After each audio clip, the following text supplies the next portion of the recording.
Bonjour, c'est la première vidéo que je fais, donc elle est un peu artisanale, mais je pense qu'il y aura peut-être des choses que je vais devoir changer.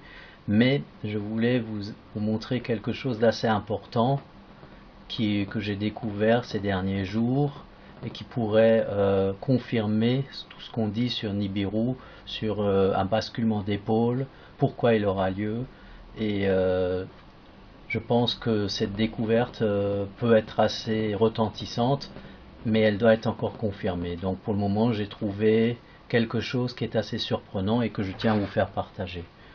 Alors je ne sais pas comment ça va se passer parce que j'ai un appareil photo avec lequel je vais vous montrer sur l'écran les liens que j'ai trouvés et les extraits de vidéos correspondants. Je vous propose de commencer l'étude. Donc cette vidéo, elle sera un peu dans la lignée de celle de Isvelamb et Ben Garnaut. Elle va parler de la possibilité que Nibiru vienne nous rendre visite de manière presque imminente. Et je vais vous montrer pourquoi. Un jour, je suis tombé sur une vidéo qui parlait d'une extinction des animaux qui a eu lieu dans l'ère primaire à la fin de l'ère permien. Et cette vidéo s'appelait Le jour où la Terre a failli disparaître. Et les explications qu'il donne ne sont pas tellement passionnantes, mais il y a un détail qui se situe à peu près vers la 17e minute de cette émission qui est particulièrement intéressant. Et je vous propose de découvrir de quoi il s'agit. Donc je me suis trompé de lien. Voilà, donc vous voyez la grande extinction du Permien-Trias et la vidéo se trouve sur cette page, mais on peut la trouver aussi par Dailymotion en mettant la grande extinction, en mettant le jour où la Terre a failli disparaître. Alors Dailymotion est un site qui prend toujours un peu de temps pour se charger. Et le jour où la Terre a failli disparaître. Donc je vais essayer de le mettre en grand écran. Attendez voir, je vais le mettre par Dailymotion directement, ça sera mieux. En plus c'est un produit d'Arte. Et à partir de la 15e minute, vous avez un géologue américain qui dit quelque chose d'assez stupéfiant. La première fois que j'ai entendu ça, je l'ai tout de suite mis en mémoire. Il faut donc résoudre cette question si l'on veut tenter d'identifier le tueur. Celui-ci a-t-il mené une attaque éclair? Ou le phénomène a-t-il été plus lent?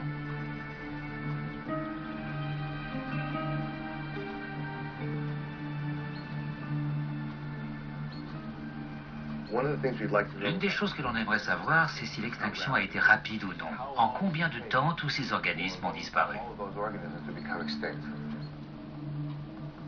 Le géologue projette d'utiliser un système de datation entièrement nouveau, basé sur le fait que les données fossiles de la fin du Permien sont préservées dans une mince couche rocheuse.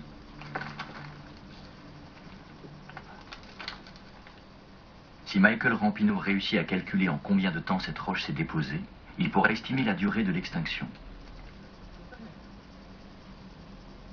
Les roches permiennes se trouvent juste en dessous de la période géologique suivante, le Trias. Là, c'est la limite Permien-Trias. Les roches permiennes sont au-dessous de nous et les roches triasiques sont au-dessus. Et là, c'est la limite de l'extinction de masse. Ce qu'on essaie de faire, c'est de déterminer en combien de temps les sédiments correspondant à la période de l'extinction se sont déposés.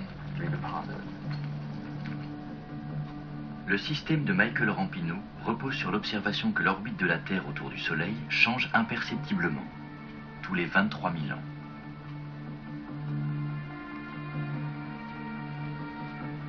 Ce phénomène entraîne de légers changements climatiques qui provoquent la formation de stries caractéristiques dans la roche, une tous les 23 000 ans.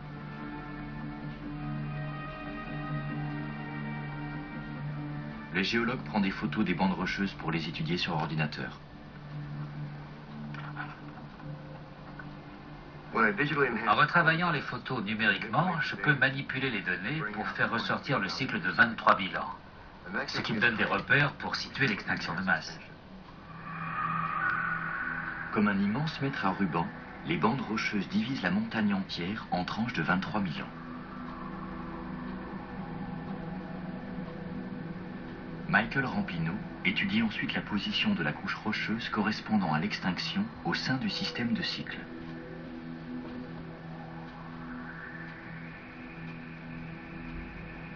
Cette couche recouvre moins de la moitié d'un cycle, soit 8 à 10 000 ans, un laps de temps bien plus court que ce que l'on croyait possible jusque-là. On peut donc en déduire que l'extinction de masse s'est produite de façon incroyablement rapide, en moins de 10 000 ans, et peut-être même de façon instantanée. Ce qui signifie qu'elle a eu un caractère catastrophique. Pour provoquer autant de dégâts en si peu de temps, le phénomène a dû être extrêmement violent. Pour Michael Rampineau, il n'y a qu'une seule explication possible. Une extinction de masse qui se produit en moins de 10 000 ans, c'est très rapide. Ça colle bien avec l'idée d'une grosse collision à la fin du Permien.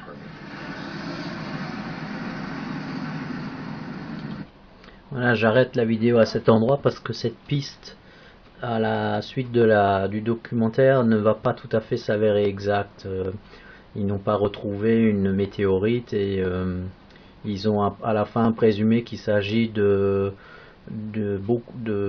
explosion de nombreux volcans qui a causé cette extinction. Mais ce qui a été très intéressant, c'est qu'il a insisté 2 fois sur ce cycle de 23 000 ans qui lui permettent de voir des couches géologiques qui se superposent l'une sur l'autre, et ceci de manière très précise. Donc chaque fois un cycle de 23 000 ans qui a eu lieu donc à l'ère primaire. Est-ce que ce cycle est encore valable à notre époque? Pourquoi pas? Et pourquoi y a-t-il un cycle? Comment se fait-il qu'on voit une distinction d'une couche à l'autre? Je pense que cela est dû à quelque chose qui se produit, qui engendre une mutation sur la Terre, une mutation climatique, quelque chose qui le déclenche. Et j'ai été très stupéfait quand je me suis intéressé à la dernière période glaciaire. Quand est-ce qu'elle a commencé? Qu'est-ce qui s'est passé? Et j'ai simplement mis dernière période glaciaire dans Wikipédia. Et vous obtenez ici le résultat. Dernière période glaciaire. Et si on regarde bien la chronologie qui se trouve au bas de l'article de Wikipédia, on voit que la déglaciation se déroule en 5 étapes sur 10 000 ans et se solde par une hausse des températures d'environ 4 degrés et une élévation du niveau marin d'environ 130 mètres. Et tout a commencé en moins 21 000. Le réchauffement commence par toucher l'hémisphère nord, au-dessus de 60 degrés de latitude, à cause d'un léger changement orbital qui a rapproché la Terre du Soleil à l'été boréal. De plus, l'axe de rotation est incliné de sorte que l'hémisphère nord bénéficie le premier du surplus d'ensoleillement. Ce réchauffement provoque la fonte des calottes glaciaires entraînant un afflux d'eau douce dans l'Atlantique. C'est donc bien en moins 21 000 que quelque chose s'est enclenché qui a fait que la Terre a légèrement changé son orbite et que son axe s'est décalé peut-être plus qu'à l'ordinaire, qui a eu comme un basculement. Or, si on regarde moins 21 000 plus l'an 2000, ça fait un écart précis de 23 000 ans. Nous sommes donc arrivés maintenant au moment où ce basculement devrait revenir, où nous arrivons à l'intersection des strates géologiques. Et tout ça, est pour moi, pourrait prouver que les gens qui croient en Nibiru ont raison. Je ne vois qu'un astre venir de l'extérieur pouvoir modifier l'orbite de la Terre. Alors il y a une émission que vous pouvez regarder sur YouTube qui s'appelle C'est pas sorcier, qui a été présentée par Jamy en 2006 je crois. Et vers la 18e minute, il montre l'émission, il le montre de manière assez simple pour qu'elle soit accessible à beaucoup de monde. Et ce qu'il dit à la 18e minute est assez intéressant parce qu'il explique comment la Terre tourne autour du Soleil, comment elle change sa position. Et c'est ce qui nous intéresse le plus. Jusque dans les vallées, comme ici, à Je vais essayer de trouver le passage. Voilà, c'est à peu près là. Autour du Soleil, qu'est-ce que c'est encore que cette affaire? Tu te mets sur le coup? J'y suis. Et j'ai des infos. Primo, vous savez tous que la Terre tourne autour du Soleil en 365 jours. Un peu plus même. Et qu'elle tourne en même temps sur elle-même autour d'un axe légèrement incliné. Seulement voilà, au fil du temps, l'inclinaison de cet axe varie légèrement. Alors ce phénomène n'est pas visible à l'échelle humaine car il s'étale sur des milliers d'années. Quoi qu'il en soit, quand l'axe de rotation de la Terre est moins incliné, comme ici, eh bien à la même latitude, la même quantité de lumière arrose ici une surface plus grande que là. C'est plus net ici. La lumière, ici, est en quelque sorte moins concentrée. Par conséquent, ces étés-ci sont moins chauds que ces étés-là. Et le climat s'en ressent inévitablement. Secondo, la trajectoire de la Terre autour du Soleil change elle aussi de manière cyclique. D'un cercle presque parfait, elle passe à une ellipse bien aplatie. Du coup, lorsque la Terre se retrouve éloignée du Soleil, eh bien, les hivers et les étés sont beaucoup plus frais. Enfin, tertio, l'axe de rotation de la Terre pivote autour d'un point, un peu comme une toupie. Il fait un tour complet en plusieurs milliers d'années. Résultat, imaginons que la Terre, au mois de décembre, se trouve dans cette position par rapport au Soleil. C'est l'hiver dans l'hémisphère nord et l'été dans l'hémisphère sud. Eh bien, 10 000 ans plus tard, après avoir fait 10 000 tours du Soleil, la Terre va se retrouver à la même place sur son orbite, mais elle ne se présentera plus de cette manière face au Soleil, mais comme ceci. Et bien qu'on soit au mois de décembre, ce sera l'été dans l'hémisphère nord et l'hiver dans l'hémisphère sud. Autrement dit, au fil du temps, les saisons ne se produisent pas toujours au même moment. C'est très bien tout ça, Jamy, mais moi ce que j'aimerais savoir, c'est à partir de quand tous ces paramètres peuvent nous faire rentrer dans une période glaciaire. Eh bien, c'est la combinaison des trois qui peut faire varier le climat. Il y a 115 000 ans, par exemple, l'axe de rotation de la Terre était peu incliné. L'orbite de la Terre autour du Soleil, plus aplatie. Enfin, l'été dans l'hémisphère nord se produisait quand la Terre était le plus éloignée du Soleil. Pour toutes ces raisons, les étés dans l'hémisphère nord étaient plus frais qu'aujourd'hui. La neige ne fondait pas totalement, elle s'accumulait d'une année sur l'autre. Les calottes de glace ont alors commencé à se développer, ce qui a marqué le début d'une période glaciaire. Et Jamy, tu sais, il n'y a pas que le Soleil. Oui. Bon, j'arrête la vidéo là parce que c'est la partie la plus intéressante de son explication.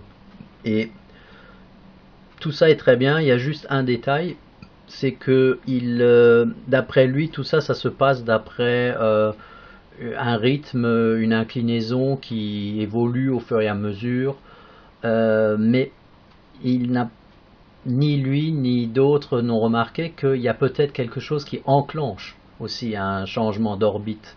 C'est vrai que la Terre a ce qu'on appelle la précession des équinoxes, qui fait que elle pivote très lentement sur elle-même sur presque 25 000 ans. Mais il y a peut-être quelque chose qui l'a fait pivoter davantage d'un coup.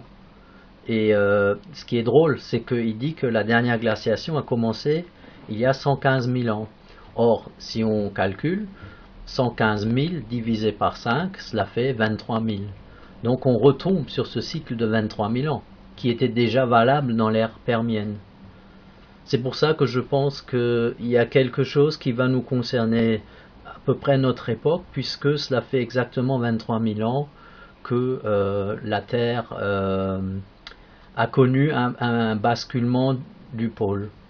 Et ce basculement va nous concerner directement. Et à mon avis, seul un astre extérieur peut engendrer une modification de l'orbite terrestre et de son axe de rotation. Voilà, je ferai d'autres vidéos pour peut-être compléter celle-ci. Je dirais que pour une première explication, il y a déjà matière à réfléchir. Je vous laisse et vous dis à bientôt. Au revoir.